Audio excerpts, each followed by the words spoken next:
Hi everybody, it's Claudia from Create with Claudia. Thank you so much for stopping by. Today we're doing something fun. I'm going to show you how to make a faux Roman mosaic using thread. And I also have a little show and tell for you, so stay tuned.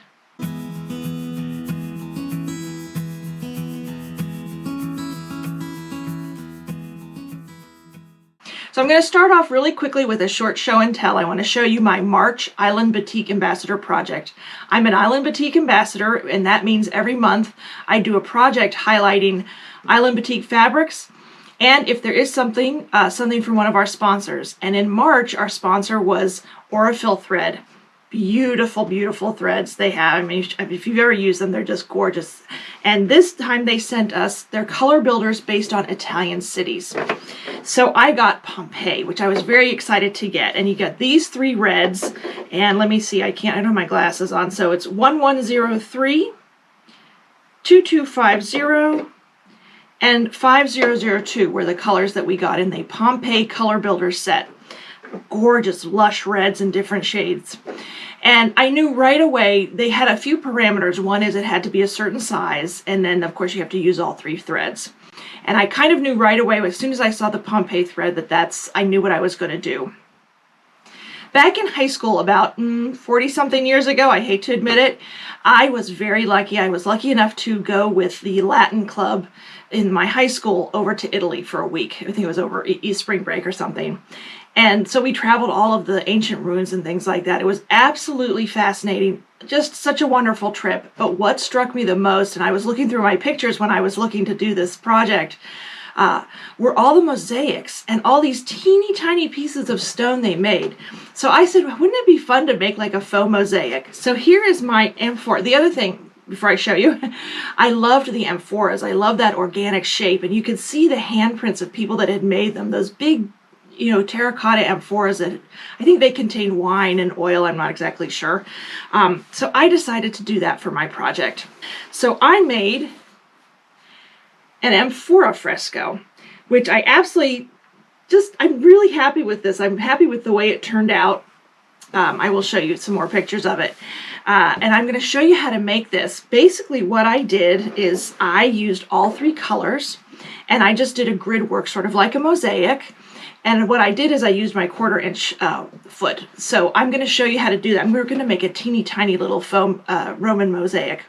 So I have put the thread in one of the reds. I'm going to show you one of the reds, the medium colored one, just to show you on this. Again, for my mosaic, I used all three reds, and I just did them in sort of a grid pattern using my 1/4 inch foot. It's very easy to do. You could do this as a Roman mosaic. You could do flowers, animals. Hey, I think it would be fun if you had a child that likes to draw.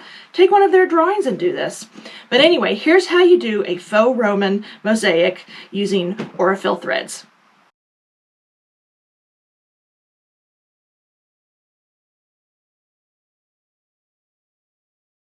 So first off, you're going to need some thread. Choose your favorite color or colors. I'm going to use one of the reds. And then you need some fabric. I'm going to do just a very small version of this. I'm not going to do a big one like that. That would take forever. But you're going to need a piece of backing fabric. Now I used just white. Any size will do for my backing. These are all Island Batik scraps. This is actually coconut. I love this. It actually has a little bit of texture to it. Maybe if you can see it, it looks a little bit like a mosaic, so I thought that'd be fun to use. You need a piece of batting, and you're just going to layer them on top, just like you're making a quilt, just so you're making like a little piece. And then you just need a piece of fabric for the top, whatever your whatever your background fabric's going to be. And you're just going to center them in. It's hard to see actually with the white. Maybe that wasn't the best color choice, but I think you get the idea. You're going to lay those on top. So the next thing that you're going to need to make your mosaic is you're going to need a piece of fabric that you want your shape to be in. So you choose whatever fabric you want, whatever colors. I just chose this fun sort of it's just a little bit of a sort of geographic pattern with some olive and some beige. I thought that looked a little bit like Pompeii. Maybe, I don't know. That's just maybe in my head. The other thing you need is a piece of adhesive, iron-on adhesive for applique. I used this. It's Wonder Under 805. I like this particular one, but there are lots of products out there. So just make sure whatever product you use to follow their instructions for attaching this to your fabric. And that would be the fabric that you put your shape on. Now, two ways to do this. One, you can go ahead and put this onto the back of your fabric before you draw your picture, or you can trace it. And to make my, and let me pull this out real quick. To make my amphora, I actually traced it. I drew the amphora out. Let me just show you. I still have my sketch. It took me forever to draw this. I'm not a real good drawer, but you can sort of see the shape. And what I did is I cut out the piece of adhesive, iron-on adhesive, big enough to cover this, and then I traced it on before I put it on my fabric. So again, there are two different ways you can do that. But in this case, I'm just going to press this on to the back of the fabric. Remember, it's the back. The other tip I have is remember that it's directional. So if you're doing words or something like that, they're going to be flipped. And if you look, I put a picture up, you can see those sort of square squirrely corner things that I put in the corner. I didn't remember that, so they're all going I had to sort of play with them a little bit to make them look okay, but you can tell they're going in the wrong direction. So what I've done, I already went ahead and did that. I just adhered the backing to this fabric, and then I just drew a simple sort of leaf shape, just sort of an organic shape. Draw whatever you want. You can do a flower. I thought a flower would be pretty too. The mosaics in Italy are unbelievable. The details are incredible. And they're these teeny, if you look at them, you get a chance to ever see them, these teeny tiny pieces of stone. It's really, maybe back then I sort of subliminally knew I was going to be a quilter because I was fascinated with those mosaics. And I have pictures, a lot of them, of these old mosaics. There's one of girls in bikinis. There's a floor. They were all over the floors. Let's see what else. There's another one with a scene. They're kind of hard to see. These are really old pictures, so they're faded and they've turned sort of gold, so it's a shame. But anyway, let me go back to my topic at hand. So then what you want to do is you're going to cut out your shape.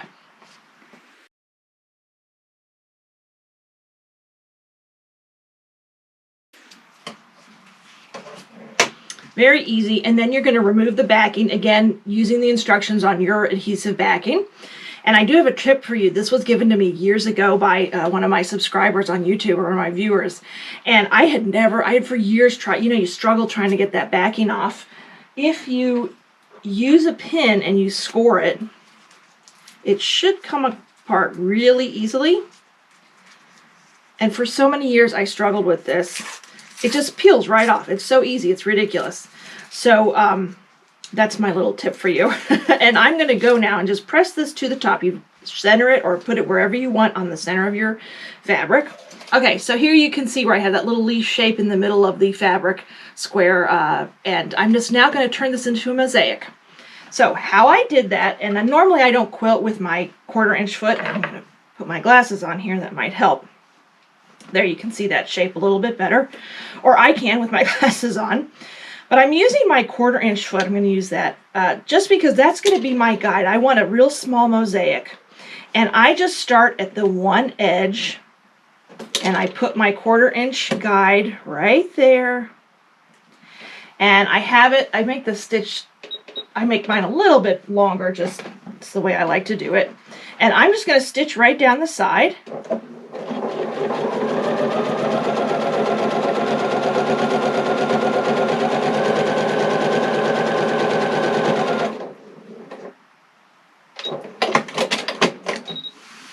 And there you go. You can see that bright red, that gorgeous red thread.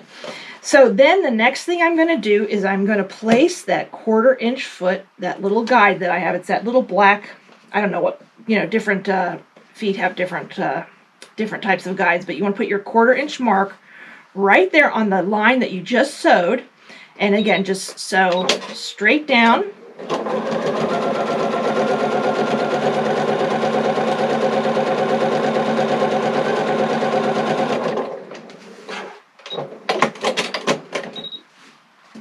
There you go. There's another one.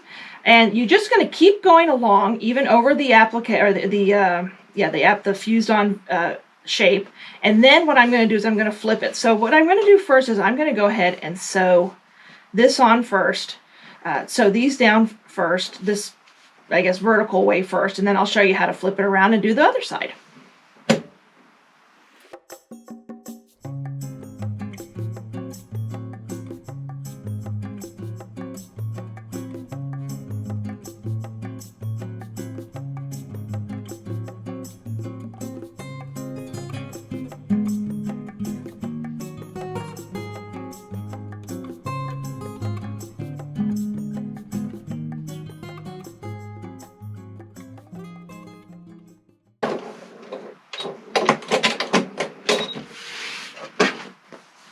All right, so here I have, I've sewn them down. You can see that I just did that 1/4 inch row all the way across. You can see it better like this, a little bit more close up. And then I'm just going to rotate this and start, get my glasses back on, and then start at this corner and then work my way across to get that mosaic shape. I'll just show you one and then I'll just sort of fast forward through.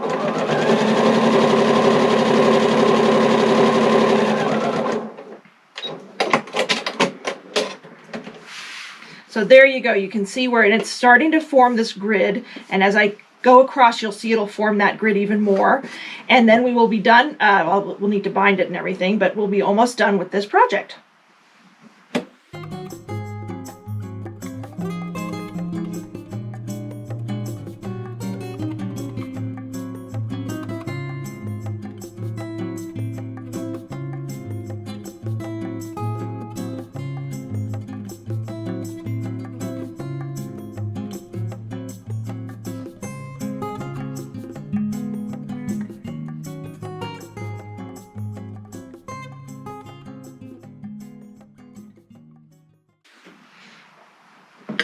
All right, so there is my little mosaic. We're just started. I'm going to hold it up. Hopefully you can see. Now, I will be honest, it does take a little while to do a project like this, especially a bigger one. This is, again, 20 by 20.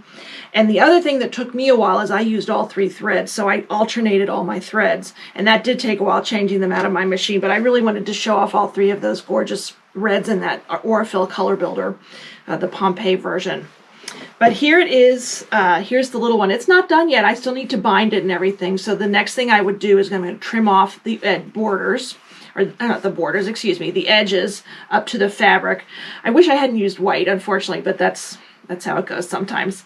And then I'm going to just put some binding on it, and you're just going to have a little faux Roman mosaic. And how much fun would that be to turn maybe your child's drawing or something else into it? So I dug a run in my Island Batik scrap box, and luckily I still have some binding left from a project I did last month, my February project. So I'm just going to use that to bind this really quickly. It's kind of the perfect color. So what you're going to do, and it's a small one, I know, but you're going to just bind it.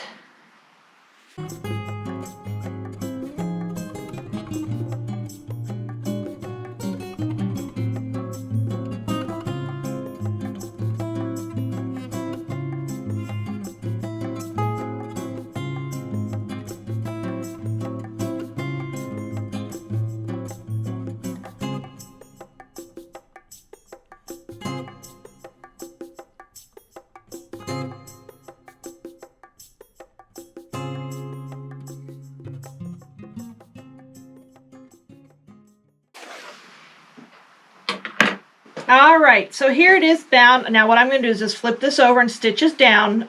You can bind this however you want to do it. That's just how I like to do a continuous 2.5 inch strip binding. But there you go. There's my little leaf. Lots of fun. Hopefully you can see it okay. Again, I used the wrong colors. I shouldn't have used the white. But I'm going to tack this down, and then I'll show you a picture of the finished product when we're all done. All right, so here's my little mini faux Roman mosaic based on all of those gorgeous mosaics all over Italy, and especially in Pompeii. They also had gorgeous frescoes, and that's one of, I forgot to mention at the beginning, that's one of the reasons in my mosaic, and for a mosaic, I used black and red. There were still so many paintings on the walls with just vibrant colors. I don't know if they had been touched up. Again, my trip was 40 years ago, so I have, I don't remember a lot of it. I was looking back at my pictures, and they had these gorgeous vibrant reds and blacks, and that's why I chose the fabrics I did for my project. But this is it. My amphora, love it. Love the Aurifil threads. Thank you so much. I just knocked over things on my table. Thank you so much to Aurifil Thread for this color builder set. This was, again, the Pompeii set. It's based on their Italian cities, and they have a lot of other gorgeous cities too available. But these reds really spoke to me. I'd love it if you'd hit that subscribe button. Thank you so much. Also ring that bell. That way you always get notified when I have a new video. I do all sorts of tips, tutorials, and lots of free patterns like this and things like that. I'm also on social media, so go ahead and check that out as well. Thank you so much to Island Batik and Aurifil Thread this month. And thank you for watching. I really appreciate it. Have a great day.